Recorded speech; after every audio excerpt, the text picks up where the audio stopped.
The NES was home to the beginning of a load of long-running franchises, but did you know that it was also the home to some of the best sequels? Usually you would see follow-ups on the Super Nintendo, but for some games, you didn't have to wait that long. Sequels on the NES would fall into a couple categories, including games that didn't live up to the original like Castlevania Simon's Quest, which could generously be described as a little shit. Then you had sequels that were great in their own right, but changed up the gameplay like your Zelda 2s. Not bad games at all, but a little off-putting like that chair that's comfortable, but has that one little nagging spot that's preventing you from fully relaxing. And then you have the games on this list, which make improvements on the original game, and all in all, excel in bringing you an enjoyable experience. In no particular order, here are 10 of the best sequel on NES.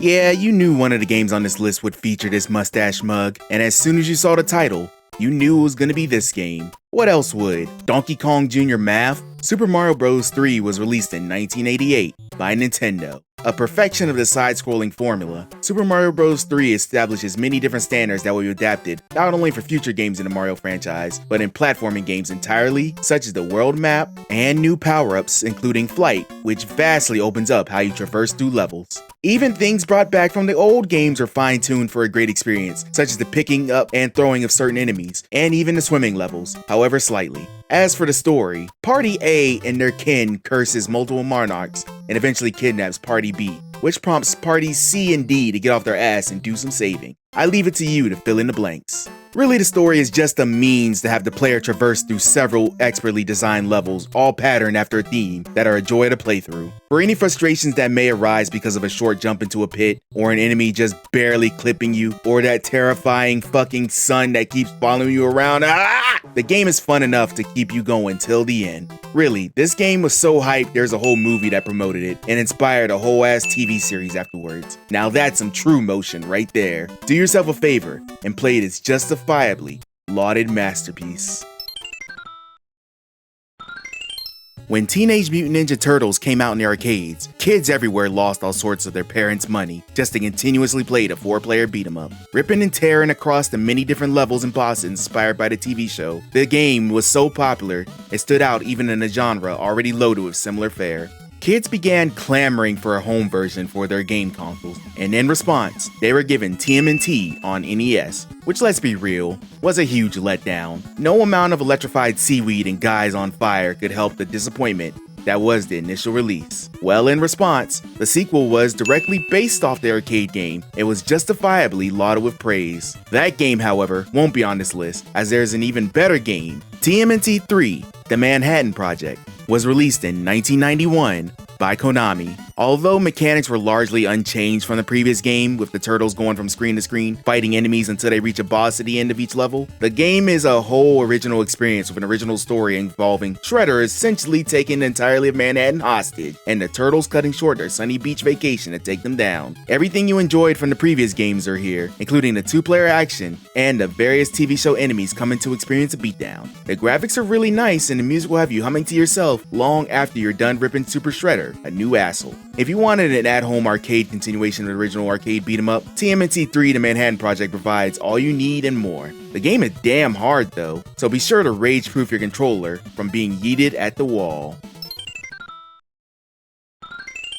Did you even know a Ducktales 2 even existed on the NES? This game was released so late in the console's life cycle that it sold poorly and is seen as a rarity even amongst collectors nowadays. Well, it was made, and surprise, it's a great follow-up from the original game. Ducktales 2 was released in 1993 by Capcom. You once again control Scrooge McDuck as his nephews find a piece of the lost treasure map, leading them again on a journey to get that dollar bill, y'all. Controls are similar to the previous game, though deploying the pogo cane is made much easier this time around. Scrooge is also able to use his cane to pull blocks, fire cannons, and spring to and forth from hooks and springs. Damn, I need a cane like that. Anyway, like before, you're able to pick and choose what levels you want to take on, and it's a mad dash for money, treasure, and the end of each level where a boss awaits. New additions for this game include upgrades you can get from Gyro, and items you can buy using the money you find. Also new are the pieces of the treasure map hidden in each level, which, when you find them all, unlock an extra location to find the lost treasure of McDuck. One common complaint of the first game is how short the game is, and while this game isn't much long, there's more reason to replay levels, which you can do now freely.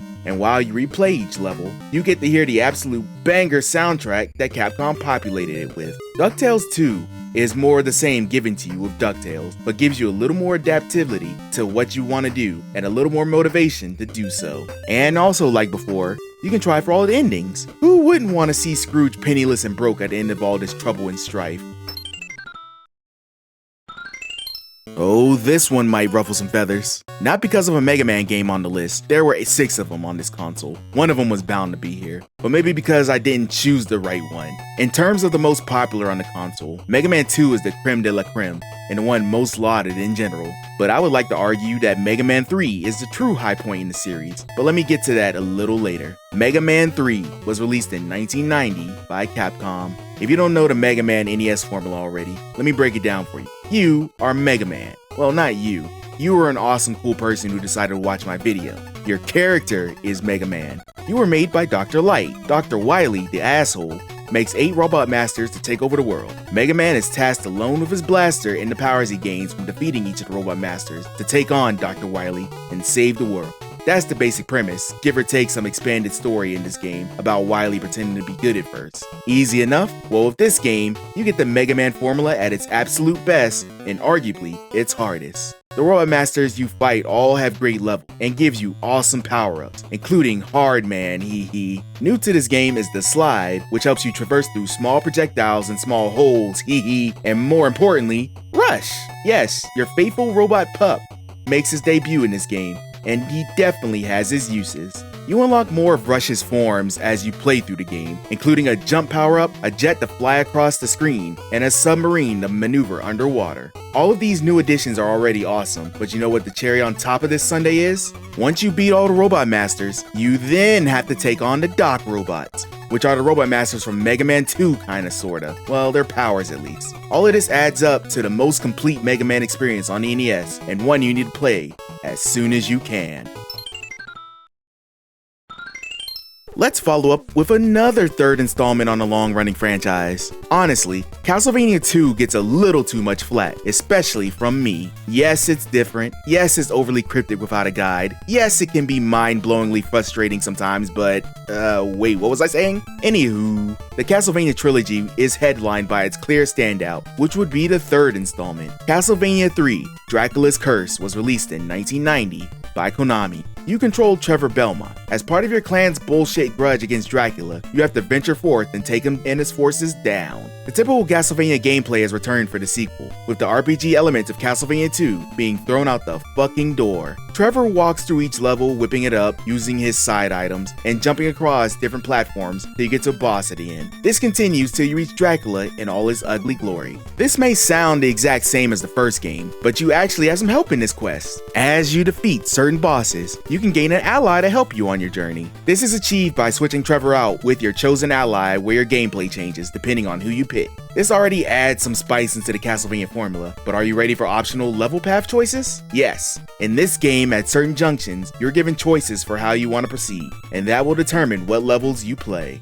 Add on the great graphics and music, and this all totals up to an amazing vampire hunting experience, and is all in all, the best on the console. Might want to get good before playing, however. This game is notoriously hard, to the point where a controller might find its way through the TV somehow. Aw yeah, more fighting on the streets, this time with more revenge. Double Dragon 2, The Revenge, was released in 1990 by Acclaim. The sequel to the original Double Dragon on NES, but not a direct port of the arcade version released previously. You control the Lee brothers, as they are out for revenge after the original damsel in distress, Marion, is killed by the Shadow Warriors, because they were butthurt over being beaten in the first game. What losers. Anyway, you take your fight across a number of levels, which depends on the difficulty level selected, and you kick some ass. One of the original beat-em-ups on the console, you control your chosen characters you mow through screens of enemies any way you see fit till you get to a boss at the end. In typical beat-em-up fashion, the game isn't too different, but is a supreme step up from the NES game, and it begins at the title screen. Yep, you actually have a 2-player option this game, which was sorely missing from the previous version. You can team up with your buddies and use every single move at the beginning of the game without having to unlock them through experience points. Again, pointing to another series throwing the previous game's RPG features out the door.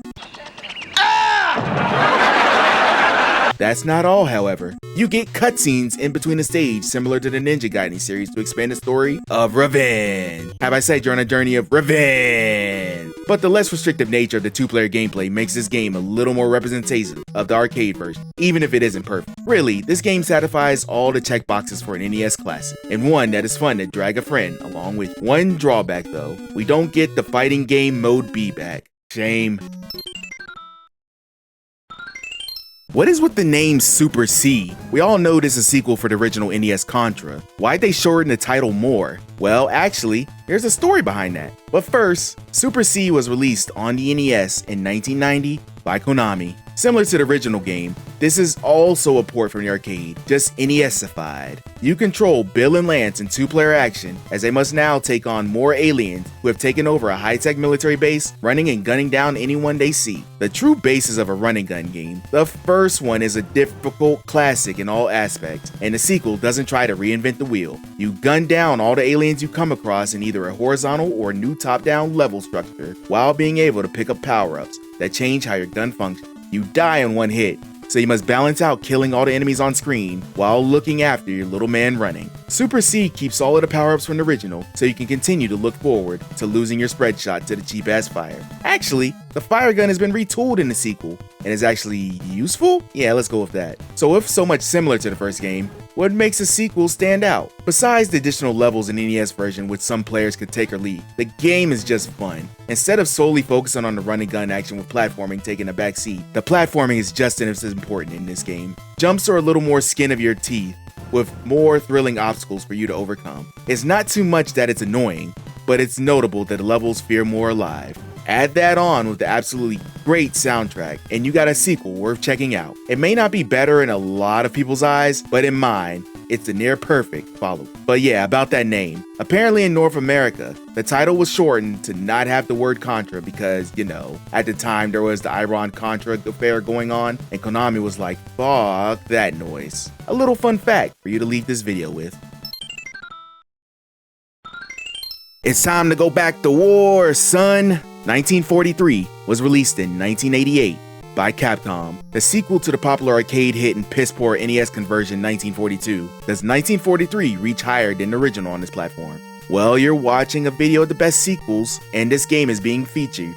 So maybe you control US pilot Ace K Danger as he flies out taking on missions in a Pacific theater of World War II. As you fly by your lonesome, you are faced with an entire army trying to gun you down, which they probably will at some point. Instead of a life bar, you have a fuel meter that will go down as you fly and get hit by enemy gunfire or use the special screen clearing attack. As you can probably imagine, you don't want that gauge to empty out, so gunning down enemies and gathering power-ups to increase your fuel is the name of the game. New to this game is the permanent stat increase you choose that affects how your plane survives during war, including increasing the offensive and defensive capabilities, increasing the fuel gauge, giving you more access to special weapons, and how long they will last. This fundamentally changes how you play the game, and depending on what you choose, can make the experience a little easier or even harder than it currently is. The difficulty of this game is tough, but it doesn't get in the way of a fun experience, which is a complete turnaround from the NES version of 1942. That game was haunted by a poor conversion with ear-splitting music and poor frame rate, dooming it to the trash bins of the NES. 1943 avoids that fate by being ported directly by Capcom, and while not an exact one-to-one copy of the arcade version, it's still well worth your time to play on NES, and one of the biggest steps up on this system.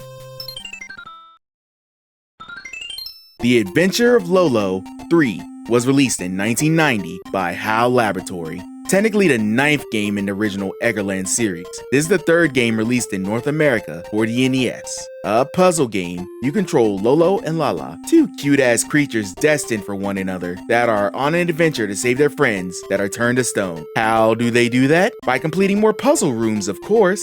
The gameplay for these games really haven't changed over the course of the series. Your chosen character moves around a puzzle room with the goal of collecting all of the hearts in the room, which will open up a treasure chest and allow you to grab the gem to move on to the next. Many different enemies will be on site to stop your progress, however, which will require you to defend yourself. The only attack you have is a limited ability to turn certain enemies into eggs by collecting certain hearts, which you can then move or shoot off screen. Most of the time, moving these eggs are required for puzzles, but beware, the enemies soon hatch and will terrorize you again. With so many of the series retaining the same gameplay, what separates this sequel as the best on the platform? Well, for one, there's no lives in this version. This minor change eliminates a ton of frustration that plagued the previous game, at least for me anyway. No more having to frequent the password screen constantly after losing all of the lives. Besides that, the difficulty curve is a lot more friendly this time around, with the addition of tutorial levels helping newcomers get on board faster than the previous. Add that in with a new world map presentation, new mechanics, and almost double the amount of levels, and you're given the definitive Adventures of Lolo game that can be enjoyed by both newbies and experienced veterans of the puzzle genre.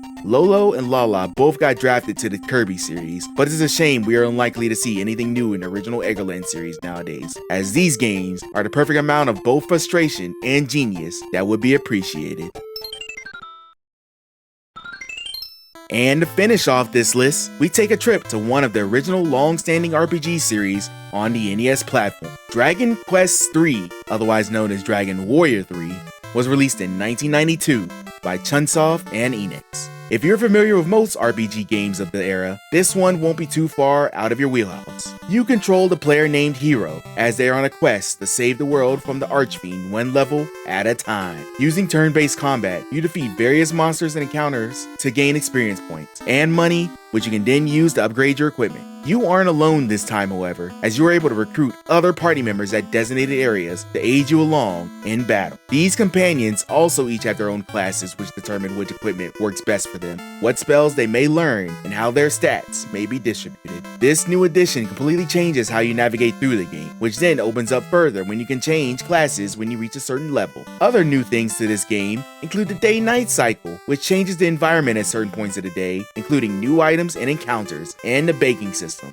which allows you to finally store useless items and money when you don't want them near you. These additions, combined with the already stellar RPG gameplay, create a fantastic experience that you are more likely to revisit than the previous games that, while fun, are dated. This game was so notable it was actually remade recently, and that was good as well. Just a top-class game and sequel on the NES platform.